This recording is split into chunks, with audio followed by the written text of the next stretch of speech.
Praise the Lord.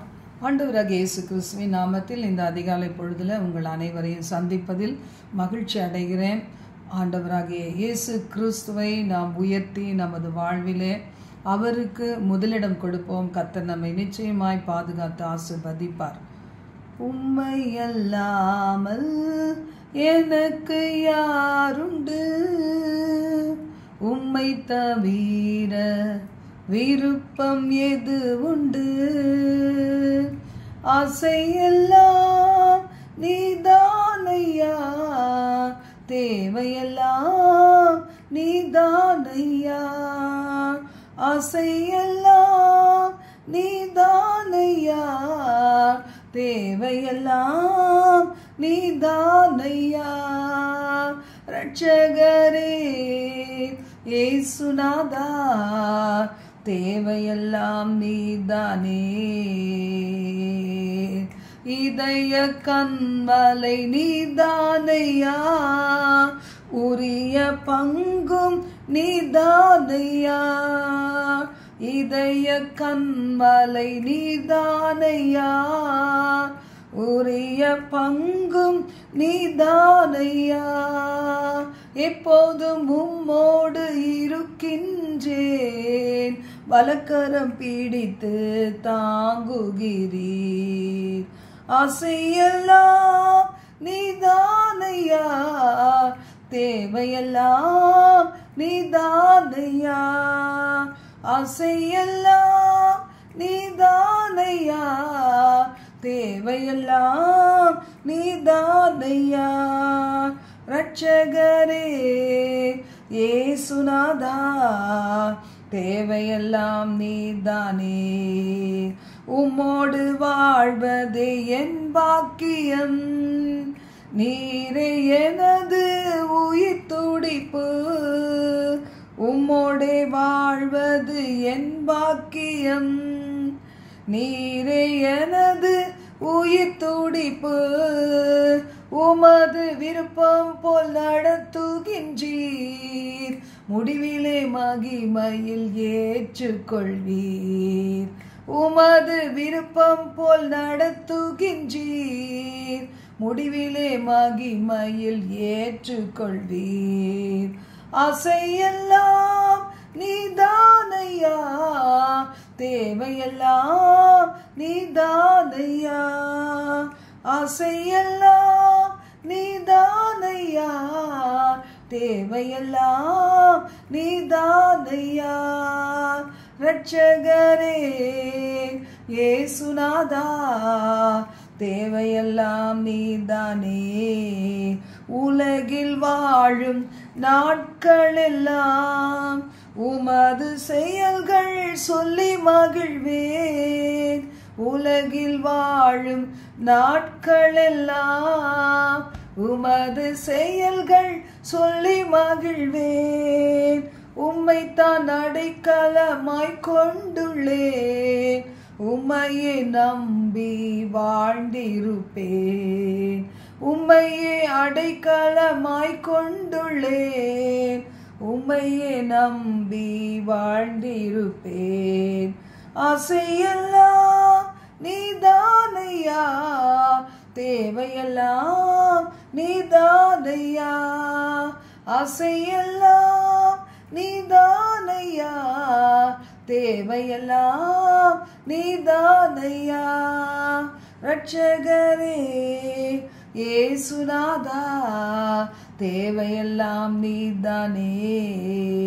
ரட்சகரே இயேசுநாதா, தேவையெல்லாம் நீதானே. ஹல்லேலூயா. ஆண்டவரே, இந்த உபவாச நாளை எங்களுக்கு ஆசீர்வதியும். ஆண்டவரே, சில அரப் கண்ட்ரீஸ்லாம் தகப்பனை இந்த நாள் ஆண்டவரே ஒரு ஞாயிற்றுக்கிழமை ஓய்வு நாளை போல ஆண்டவரை அவங்க அனுசரிக்கக்கூடிய நாள். சில ஆண்டவரை அப்படிப்பட்ட நாடுகளிலே ஆண்டவரை இந்த நாள் ஒரு விசேஷமான நாள். எங்கள் இந்தியா தேசத்தின் பல பகுதிகளில் இந்த நாள் எங்களுக்கு உபவாச நாள். குறிப்பாக பெண்கள் ஆண்டவரை உபவாசித்து உங்களுடைய பாதத்திலே நாங்கள் ஜெபித்து வருகிற நாள் என்று நாங்கள் வைத்திருக்கிறத நீங்கள் அறிவீங்க ஏசப்பா. இந்த நாள் அதிகாலை பொழுதுல ஆண்டவரே உம்முடைய சத்தத்தை கேட்டு உம்மை பாடி துதித்து ஆராதித்து மகிமைப்படுத்தி என்னுடைய கடமைகள் எல்லாம் முடித்துவிட்டு ஆலயத்திற்கு கடந்து செல்ல ஒவ்வொருவருக்கும் இருக்க தடைகளை மாற்றுவீராக.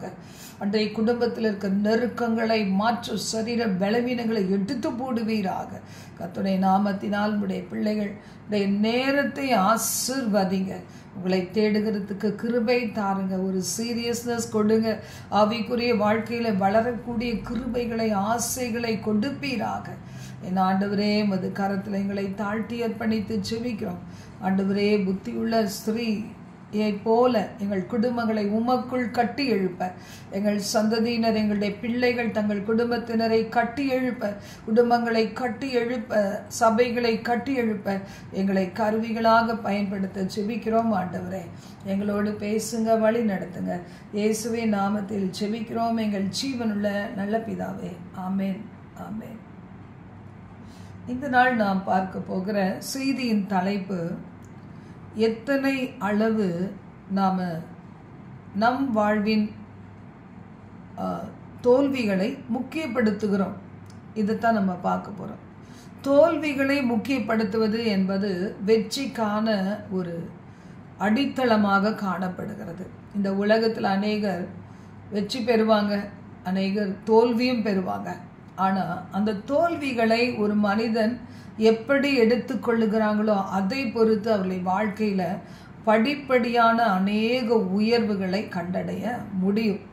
அப்போ இந்த நாளில் சில பேர் வேதத்தில் நாம் வாசிக்கும் போது அவர்களுக்கு ஒரு தோல்வி சம்பவித்த போது அவர்கள் எப்படி நடந்து கொண்டார்கள் என்பதை நாம் பார்த்து, அதே போல் நாமும் கூட நமது வாழ்வினுடைய சில தோல்விகள் இல்லைன்னா சில நினைத்த காரியங்களில் வெற்றி பெற முடியாத நிலைமைகள், எவ்வளவு தான் பிரயாசப்பட்டாலும் அதில் சில வகையான வேதனைகள், நஷ்டங்கள், கஷ்டங்கள், இழப்புகள், இப்படிப்பட்ட நிலைமையில் ஒருவேளை நாங்கள் காணப்படலாம், நீங்கள் காணப்படலாம். இந்த நாளில் கர்த்தருடைய வார்த்தை என்ன சொல்லுகிறது என்று நாம் தியானிப்போம். 2 ராஜாக்கள் 6:1-7 தீர்க்கதரிசிகளின் புத்திரர் எலிசாவை நோக்கி, இதோ நாங்கள் உம்முடன் குடியிருக்கிற இந்த இடம் எங்களுக்கு நெருக்கமாய் இருக்கிறது. நாங்கள் யோர்தான் மட்டும் போய் அவ்விடத்தில் ஒவ்வொருவர் ஒவ்வொரு உத்திரத்தை வெட்டி குடியிருக்க அங்கே எங்களுக்கு ஒரு இடத்தை உண்டாக்குவோம் என்றார்கள். அதற்கு அவன், போங்கள் என்றான். இந்த இடத்துல பார்க்கிறோம், எலிசாவை நோக்கி தீர்க்கதரிசிகளின் புத்திரர் சொல்லுகிறாங்க, நாங்கள் இந்த இடத்துல இனிமேலும் உங்களுக்கு தொந்தரவாக நெருக்கங்களுக்கு நடுவில் இல்லாதபடிக்கு நாங்கள் ஒரு விசாலத்திலே போய் நாங்கள் குடியிருக்க போகிறோம் என்று சொல்லி சொல்லும்போது அந்த எலிசா சொல்லுகிறார், சரி போங்க என்று சொல்லி. ஆனால் அவர்களில் ஒருவன் என்ன கேட்கிறான், நீர் தயவு செய்து உமது அடியோரோட கூட வர வேண்டும் என்றான். அதற்கு அவன், நான் வருகிறேன் என்று சொல்லி அவர்களோட கூட போனான். அவர்கள் யோர்தான் நதியருகே வந்தபோது மரங்களை வெட்டினார்கள். நீங்கள் வந்தாதான் என்று சொல்லும்போது எலிசா அந்த அழைப்பை ஏற்றுக்கொண்டு அவர்களோடு கூட போகிறான். இதை நாம் இந்த இடத்துல வாசிக்கிறோம். தெபுராள் கூட கர்த்தரால் வல்லமையாய் பயன்படுத்தப்பட்ட ஒரு நல்ல ஒரு தீர்க்கதரிசி தான். ஆனால் கர்த்தர் உனக்கு வெற்றி கொடுப்பார் என்று சொன்னாலும் ஜனங்கள் என்ன சொல்லுகிறாங்க, நீ வந்தா நாங்கள் போவோம் என்று சொல்லும்போது தெபுராளும் அவங்களோடு கூட யுத்தத்திற்கு போகிறத நாம் பார்க்கிறோம். இந்த நாளில் இது போல சில நேரங்களில் பாருங்கள், நீங்கள் வந்தாதான் என்று நாம் சொல்லுகிறோம், ரொம்ப நல்லது தான். ஆனாலும் ஆண்டவராகிய கர்த்தரை முன்வைத்து, ஆண்டவருடைய பிரசன்னத்தை முன்வைத்து நாம் ஒரு காரியத்தை செய்ய துவங்கும் போது, ஒருவேளை கர்த்தருடைய பிள்ளைகளை கனப்படுத்தும் போது அதில் ஒரு ஆசீர்வாதம் உண்டு. குடும்பத்திலே பாருங்க, ஒருவரை ஒருவர் தங்களிலும் மேலானவர்கள் என்பதை கனப்படுத்த ஆரம்பிக்கும் போது அந்த குடும்பத்தில் வெற்றிகள் உண்டு.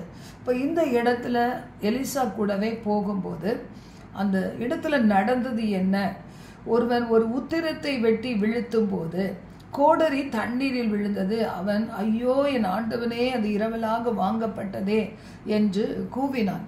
சற்று எதிர்பாராத ஒரு சம்பவம் இந்த இடத்துல நடக்கிறது. அவன் சொல்லுகிறான், கோடரி இரவலாக நான் வாங்கி கொண்டு வந்தேன். கோடரி பழைய ஏற்பாட்டு காலத்தில் பாருங்க, அது அந்த எடுத்து அப்படி வெட்டும் போது தவறி ஒரு மனிதனுடைய கழுத்துலையோ சரீரத்திலேயோ பட்டுட்டா அது பாருங்க, அது கூட பயங்கரமான ஒரு குற்றமாக எண்ணப்படும் என்று நம்ம வேதத்தில் வாசித்து இருக்கிறோம். ஆனால் இந்த இடத்துல பார்க்கிறோம், இந்த கோடரி என்ன செய்தது? தண்ணீரிலே விழுந்து விட்டது. உடனே தேவனுடைய மனுஷன் கேட்கிறார், எங்க விழுந்தது? அப்போ இந்த இடத்தை காமிக்கிறான். அப்போ ஒரு கொம்பை வெட்டி அதை அங்கே எரிந்து அந்த இரும்பை மிதக்க பண்ணி அதை எடுத்துக்கொள் என்றான். அப்படியே அவன் தன் கையை நீட்டி அதை எடுத்துக்கொண்டான்.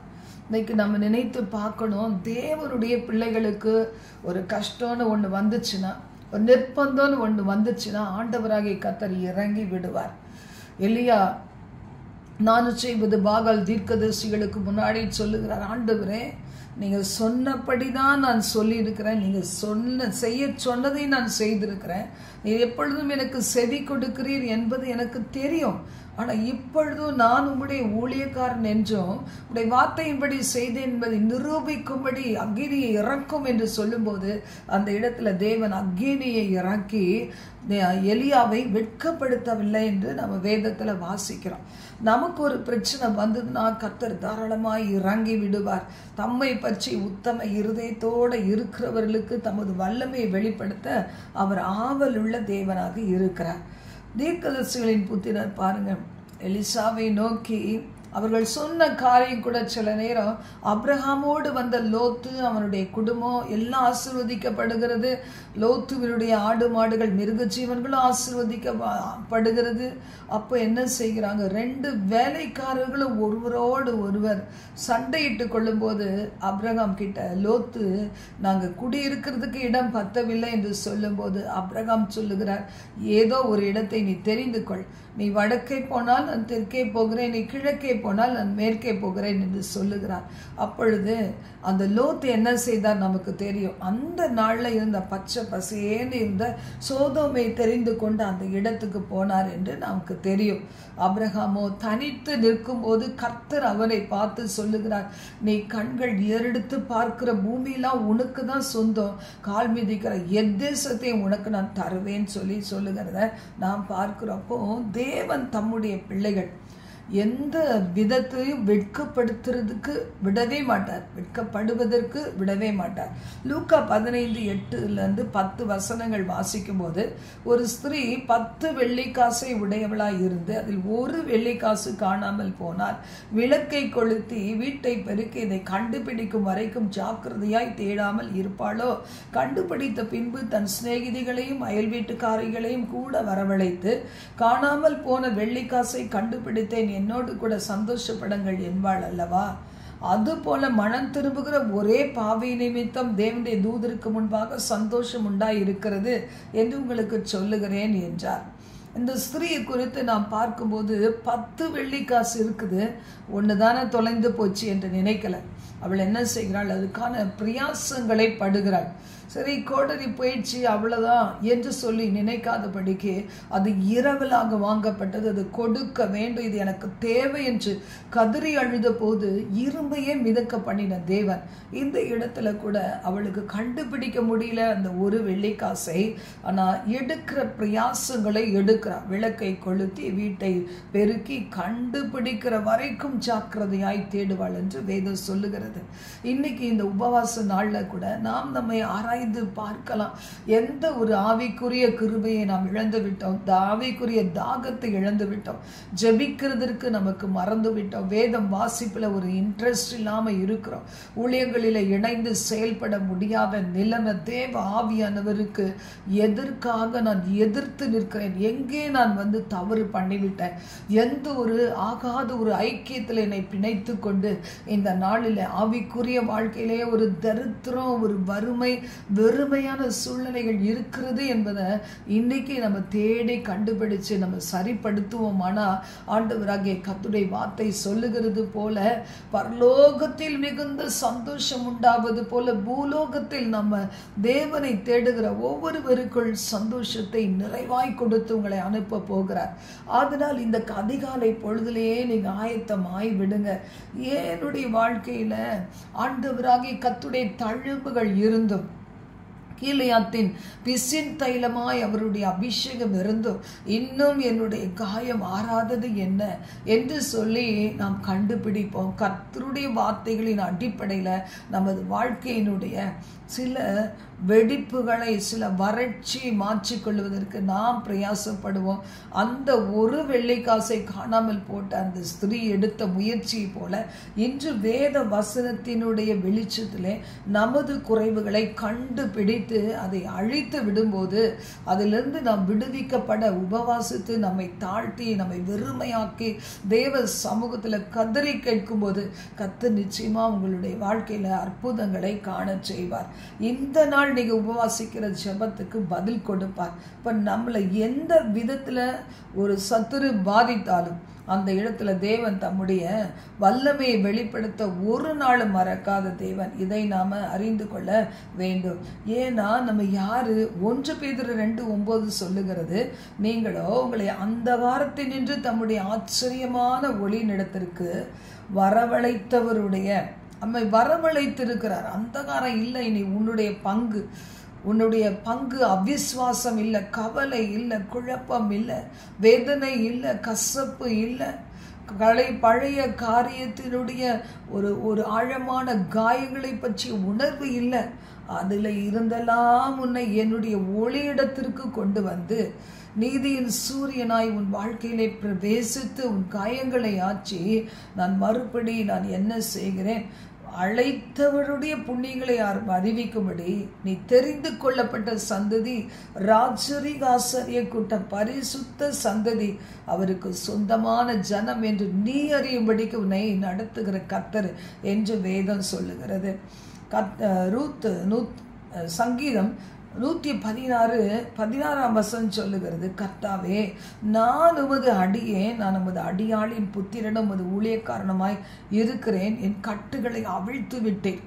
தேவன் கிட்ட நம்ம சேர்ந்தோம்னா விடுதலை உண்டு என்பதை அறிந்து சேர வேண்டும். அதிகாலை பொழுது ஜெபமானாலும் சரி, வீட்டிலேருந்து நீங்கள் ஆயத்தப்பட்டு புறப்பட்டு போகிற ஜெபமானாலும் சரி, உங்களுடைய குடும்பத்தினரை ஜெபித்து அவர்களை ஆசீர்வதித்து அனுப்புகிற ஜெபமானாலும் சரி, நீங்கள் ஆலயத்துக்கு போகும் முன்னாடி ஆலயத்தில் போய் நீங்கள் அமர்ந்து நீங்கள் செய்கிற ஜெபமானாலும் சரி, அந்த ஜெபங்களை கேட்கிற ஒரு தேவன் இருக்கிறார். நமக்குள்ள என்ன வேணும்? ஆண்டவர் இன்று என் கட்டுகளை அவிழ்த்து விடுவார்.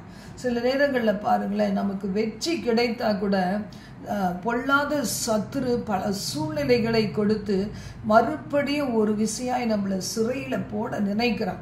ஒரு வருத்தம், இல்லைன்னா ஏமாற்றம், இல்லைன்னா காயங்களை யோசிக்கிற ஒரு தன்மை, இல்லைன்னா தன்னை குறித்த ஒரு சுய பச்சாதாபத்தின் உணர்வை சிந்திக்கும்படிக்கு அவன் தள்ளிவிட நினைக்கிறான். ஆனால் இன்று உபவாசத்தோடு ஜெபத்தோடு இந்த பிசாசின் கிரியை, இந்த கட்டுகளை உடைத்து நான் வெளியே வரும்படி என் ஆண்டவர் கட்டாயமாக உதவி செய்வார் என்று சொல்லி நாம் தீர்மானித்து தேவ சந்நிதியை நாடும்போது கர்த்தர் நிச்சயமாக நம்மை ஆசீர்வதிக்கிற தேவன். ரூத் 3:1 சொல்லுகிறது, என் மகளே நீ சுகமாய் வாழ்ந்திருக்கும்படி உனக்கு சௌக்கியத்தை தேடாது இருப்பேனோ. தன்னுடைய பிள்ளைகள் எதுல பாதிக்கப்பட்டு கிடந்தாலும் சரி, ஆண்டவர் வைராக்கியமுள்ள தேவன். மனிதர்களுடைய நிந்தனைகளுக்கும் அவமானங்களுக்கும் அவர்கள் விரிக்கிற வலைகளுக்கும் நம்மை தப்புவிக்கின்ற தேவன். இணைந்து நடந்தாங்க. ரூத்தோ நகோமியோடு கூட இணைந்து நடந்தது போல ஆவியானவரின் ஆலோசனைகளோடு நாம் இணைந்து நடக்கும்போது கர்த்தர் நம்மை ஆசீர்வதிக்கிற தேவன். ரூத் 3:10-11 கூட வாசிக்கிறோம். அதற்கு அவன், மகளே நீ கர்த்தரால் ஆசீர்வதிக்கப்படுவாயாக, நீ தரித்திரரும் ஐஸ்வர்யவான்களுமான வாலிபர்களின் பிறகே போகாததினால் உன் முந்தின நற்குணத்தை பார்க்கல உன் பிந்தின நற்குணம் உத்தமமாய் இருக்கிறது. இப்பொழுதும் மகளே நீ பயப்படாதே, உனக்கு வேண்டிய படியெல்லாம் செய்வேன். நீ குணசாலி என்பதை என் ஜனமாகிய ஊரார் எல்லாரும் அறிவார்கள் என்று வேதம் சொல்லுகிறது. தகப்பன் ஆண்டவராக இயேசு இன்றைக்கு தகப்பனாக, உங்களை தந்தையாக, தாயின் மேலாக அன்பு வைத்திருக்கிற கர்த்தராக உங்களோட பேசுகிற காரியம் என்ன? ஒருவேளை ரூத் தனது வாழ்வில் பாருங்க, ஒரு செகண்டில் தீர்மானம் எடுத்தாங்க, வந்தாங்க, அதே சமயத்தில் பிழைப்புக்காக ஒரு பரிசுத்தமான தூய்மையான ஒரு வாழ்வை வாழ்வதற்கு அர்ப்பணித்து அது தன்னை தாழ்த்தி கடந்து செல்லும் போது தேவன் வைத்திருந்த உயர்வு எவ்வளோ பெரிய உயர்வு ரூத்துக்காக தேவன் ஆயத்தம் பண்ணி வைத்திருந்ததை நாம் வேதத்தில் வாசிக்கிறோம். இன்றும் நம்மை நாமே ஆராய்ந்து பார்க்கலாம். ஏசாயா 35:3-4 வாசிக்கிறோம். தளர்ந்த கைகளை திடப்படுத்தி தள்ளாடுகிற முழங்கால்களை பலப்படுத்துங்கள். மனம் பதறுகிறவர்களை பார்த்து நீங்கள் பயப்படாதிருங்கள், திடன் கொள்ளுங்கள். இதோ உங்கள் தேவன் நீதியை சரிக்கட்ட உங்கள் தேவன் பதிலளிக்கும் வருவார், அவர் வந்து உங்களை ரட்சிப்பார் என்று சொல்லுங்கள் என்று வேதம் சொல்லுகிறது. இந்த நாளில் உங்களையோ என்னையும் பார்த்து ஆண்டவராகிய கர்த்தர் சொல்லுகிறார், பேசுங்க. இன்னைக்கு எத்தனையோ பேர் வந்து இந்த தேவனை அறியாத படிக்கு தேவனை அறிந்தவர்களாக இருந்தாலும் நெடுங்காலமாக காத்திருந்து இழைத்து போன தளர்ந்து போன உள்ளத்தோடு இன்றைக்கு உலகமே காணப்படுகிறது. இதில் நீ எழுந்து சொல்லு, நீ எழுந்து பேசு, அப்பொழுது அற்புதங்கள் நடக்கும் என்று சொல்லி இந்த அதிகாரத்திலே சொல்லப்பட்டு இருக்கிறது. நாம் எழுந்து பேசுகிறோமா? நம் வார்த்தையில ஜீவனுள்ள வார்த்தைகள் வெளியே வருகிறதா? மனம் பதுகிறவர்களை பார்த்து பயப்படாதிருங்கள், திடன் கொள்ளுங்கள் என்று நீங்கள் சொல்லுங்க. அப்ப என்ன நடக்கும்? குருடரின் கண்கள் திறக்கப்படும், செவிடரின் செவிகள் திறவுண்டு போகும், முடவன் மானை போல குதிப்பான், ஊமையன் நாவும் கெம்பீரிக்கும். நிறைய ஆசீர்வாதங்கள். ஒருவேளை இதெல்லாம் எப்போ சம்பவிக்கும்? ஒருவேளை இந்த உலகத்துல சம்பவிக்குமா? இல்லைன்னா ஒரு புதிய வானம் புதிய பூமியில தான் இது நடக்குமா? 1000 வருஷ அரசாட்சியின் போது நடக்குமா என்றெல்லாம் நீங்க நினைத்து குழம்பலாம். ஏசாயா 35:4-10 வரைக்கும் வாசித்து கொள்ளுங்க.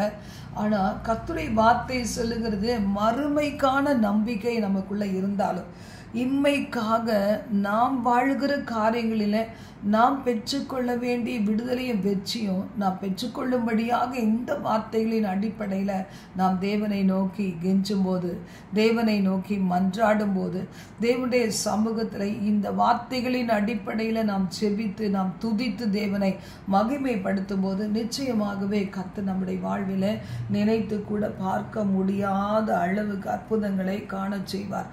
எபேசியர் 1:18-19 இன்னைக்கு அநேகருடைய கண்கள் குருடாக்கப்பட்ட நிலைமையில்தான் இன்றைக்கு என்ன செய்ய முடியல.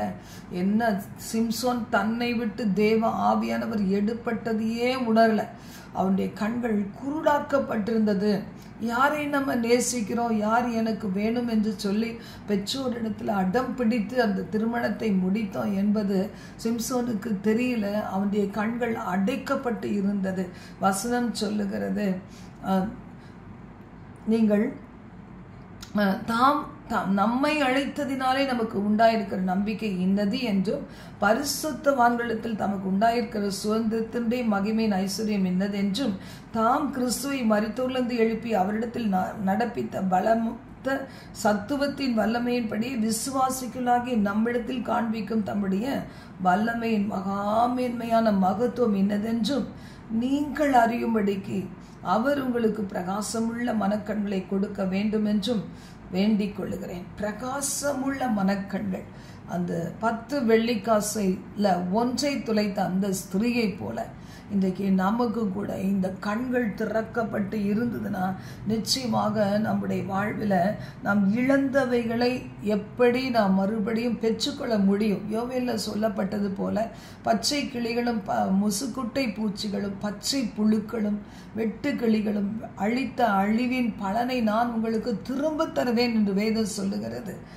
எப்பொழுது நம்முடைய வாழ்க்கையினுடைய குறைவுகளில் இடிந்து விழுந்து விடாதபடிக்கு நம்மை ஆராய்ந்து பார்க்க நாம் ஒப்பு கொடுக்கிறோமோ, விசேஷத்த உபவாச ஜெப நேரங்களை போட்டு நம் தேவனை நோக்கி கதறி கேட்கிறோமோ, நம்முடைய வாழ்க்கையில தேடும் போதே கர்த்தர் நிச்சயமாக கண்டடைய செய்கிற தேவனாய் இருக்கிறார். ஏன்னா அவர் நல்ல மேய்ப்பன். மனம் திரும்ப வேண்டிய ஒரு ஆத்துமா இன்னைக்கு குடியிலையும் விபச்சார வேசித்தன பாவங்களையும் விக்கிரக ஆராதனைகளையும் தேவன் அற்றவர்களாக ஒரு மதிகேடனை போல கடவுள் என்று ஒருவர் இல்லை என்று சொல்லக்கூடிய நிலைமையில இருக்கிற அந்த ஒரு ஆத்மா அது மீட்கப்பட வேண்டும் என்பதற்காக கரிசனையுள்ள தேவனாய் அவருடைய அந்த பாரத்தை நம்முடைய இருதயத்திலே வைத்து இந்த உலகத்திலே நம்மை வாழ வைத்திருக்கிறார். நீங்களும் நானும் தான் என்ன செய்ய முடியும்? இந்த வெளிச்சத்தை ஜனங்களுக்குள் கொடுக்க முடியும். பிரகாசமுள்ள மனக்கண்கள் நமக்கு இருந்தாதான் அந்த பார்வை மற்றவர்கள் இருளிலே இருக்கிற நிலைமையை கண்டு கொள்ள முடியும், அவர்களுக்கு உதவி செய்ய முடியும். மார்க் 7:32 முதல் 37 கூட நாம் வாசிக்கும் போது கர்த்தருடைய அந்த செயல்கள் அது நமக்கு தெரிகிறது கிடையாது.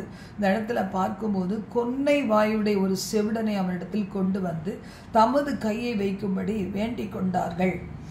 அப்போ இயேசுவை அறிந்து அந்த இயேசு தொட்டா சுகமாயிரும் என்பதற்கான ஒரு வெளிச்சத்தை பெற்றதுனால்தான் வந்தாங்க. இந்த குறைவு எப்படியாக இந்த மகனுக்குள் நிறைவாக முடியும் என்று கண்டுபிடித்ததுனால்தான் வந்தாங்க.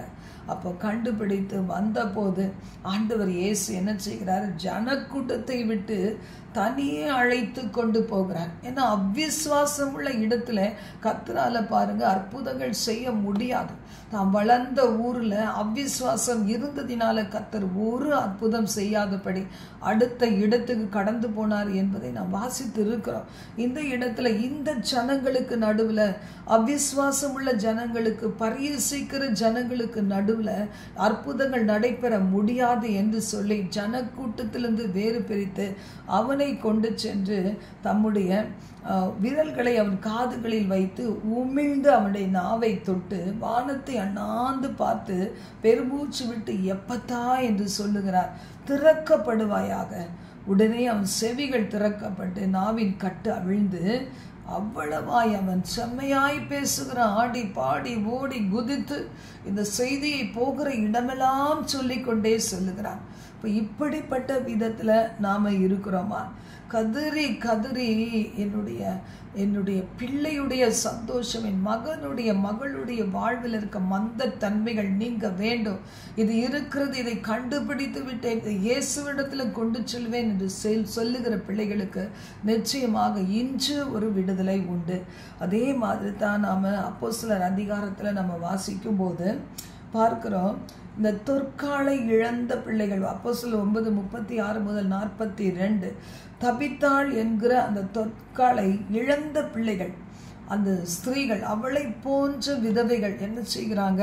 அவள் மரித்ததை தாங்கிக் கொள்ள அவர்களால் முடியவில்லை. ஐயோ என் ஆண்டவனே என்று கூப்பிட்ட போது, ஐயோ என்னுடைய வெள்ளி காசு ஒன்றை நான் துளைத்து விட்டேனே என்று கதறினது போல இந்த தொற்காள் எங்களை விட்டு போயிட்டாங்களே என்று சொல்லி அவள் செய்த நற்கிரியைகளை தர்மங்களை எல்லாம் அவர்கள் சொல்லி அவளுடைய மரணத்தை ஏற்றுக்கொள்ள முடியாமல் கதறும் போது பேதுருவை அழைத்து கொண்டு வர சொல்றாங்க. பேதுரு எழுந்து வந்து கூட வந்து அவர்கள் அவனை மேல் வீட்டுக்கு எங்க அந்த சரீரத்தை வைத்திருக்கிறாங்களோ அந்த இடத்துக்கு கொண்டு சென்ற போது அந்த பேதுரு முழங்கால் படியிட்டு எல்லோரையும் வெளியே போங்க என்று சொல்லிவிட்டு முழங்கால் படியிட்டு ஜெபம் பண்ணி பிரேதத்தின் புறம்பாய் திரும்பி தபித்தாள் எழுந்திரு என்று உடனே அவள் கண்களை திறந்து பேதுருவை பார்த்து உட்கார்ந்தாளாம். அவளை உயிருள்ளவனாய் கொண்டு போய் அந்த பேதுரு ஜனக்கூட்டத்திற்கு நடுவில் நிறுத்தினான் என்று வேதம் சொல்லுகிறது. அப்ப இந்த நாளில் பாருங்க நாம எப்படி இருக்கிறோம்? நம்ம கதறுகிறோமா? எந்த நிலையில விழுந்துட்டோம்? எதை இழந்துட்டோம்? இது எங்களுக்கு வேணும், இனிமேலும் இது இல்லாத நிலைமையில எங்களால் வாழவே முடியாது என்று சொல்லி இந்த விடுதலை வேணும், இந்த தெளிவு வேண்டும், இந்த காரியத்திலே நான் பார்க்கிற சூழ்நிலைகளிலே ஜீவன் பெற வேண்டும் என்றெல்லாம் உங்களுடைய மனதில் ஒரு நல்ல ஞானம் பிறக்குதோ, புத்தி பிறக்குதோ, அறிவு பிறக்குதோ, இப்படிப்பட்ட காரியங்கள் நம்முடைய இருதயத்திலே வரும்போது நாம் அடுத்த வினாடி பார்த்து கொள்ளலாம் என்று சொல்லாதபடி தேவ சமூகத்தில் நம்மை தாழ்த்தி அர்ப்பணிப்போம். தேவன் நம்முடைய கூப்பிடுதலை கேட்கிற தேவன், கதறி சொல்லும் வார்த்தைகளை கேட்கின்ற தேவன். ஜெபிக்கலாமா? எங்கள் பரலோக தேவன், இந்த சத்தம் கேட்ட தமது பிள்ளைகள், தீர்மானம் எடுத்த தமது பிள்ளைகள், உள்ளத்திற்குள்ளாக கலங்கி தவித்து கொண்டிருக்கிற கூக்குரலை கேட்கின்ற தேவன் தாமே உடைய பிள்ளைகளுடைய அன்றைய ஒவ்வொரு காரியங்களையும் அன்றை மறவாமல் பதில் கொடுத்தருளுவீராக தகப்பனே. என் ஆண்டவரே, அவர்கள் தங்கள் வார்த்தையின் வல்லமை ருசிக்கவும், அதை ஆண்டவரை எங்க போனாலும் திரள் கூட்ட ஜனங்களுடைய விடுதலைக்கு அதை உபயோகப்படுத்தவும் என் ஆண்டவரே உமக்கு ஸ்தோத்திரம் தகப்பனே. ஆபத்து காலத்தில் கைகள் தளராதபடிக்கு உம்மை நோக்கி கதறி கூப்பிட்டு அவர்கள் ஜீவனை பெற்றுக்கொள்ள, உயிர்த்தெழுந்த வல்லமையினாலே அவர்கள் தீர்க்காயுசை பெற்றுக்கொள்ள, நல்ல ஆரோக்கியத்தை பெற்றுக்கொள்ள, ஆண்டவரே வரங்கள் வல்லமைகள் கிருபைகளினால் நிரப்பப்பட ஒவ்வொருவரையும் விடுவித்து பல ஆயிரங்களுக்கு பல்லாயிரங்களுக்கு ஒவ்வொருவரையும் ஆசீர்வாதமாக பயன்படுத்துவீராக. சொந்த சூழ்நிலைகள் இந்த முட்களாக குத்துகிற ஒவ்வொரு எல்லா எரிச்சல் மூட்டுகிற ஆவிகளை கட்டிப்புறப்படுத்தி ஜெபிக்கிறோம். தேவனுடைய சமாதானம் அவருடைய உள்ளங்களை நிரப்புவதாக. இன்றைய பொழுது முழுவதும் அவர்களுக்கு ஆசீர்வாதமாக இருக்கட்டும் என்று ஜெபிக்கிறேன். இந்த வரப்போகிற எங்களுடைய ஊழியத்திற்கான அருமையான இடத்தை கொடுத்த தேவன் அந்த இடம் நிரம்பி வழியத்தக்கதாக பெண்களால், வாலிப பெண்களால், வாலிப பிள்ளைகளால் ஆண்டவரை நிறைத்து தகப்பனே அவருடைய வாழ்க்கையில் நன்மைகளை செய்யும்படி உம்மிடத்த பாதத்தில் அர்ப்பணித்து ஜெபிக்கிறப்பா. ஒவ்வொருவரையும் அணைத்து கொள்ளும், ஆசீர்வதியும். இந்த நாள் எங்களுடைய வெற்றியின் நாள், சந்தோஷத்தின் நாள், களிப்பின் நாள், ஆசீர்வாதங்களின் நாள். ஆண்டவரே, அப்படியே இந்த ஒரு வினாடி பொழுதும் எங்களை நடத்துவீராக, ஆசீர்வதிப்பீராக, பாதுகாப்பீராக. எல்லா துதியும் கனமையும் கர்த்தர் ஒருவருக்கே செலுத்துகிறோம். இயேசுவின் நாமத்தில் ஜெபிக்கிறோம் பிதாவே. ஆமென், ஆமென். God bless you.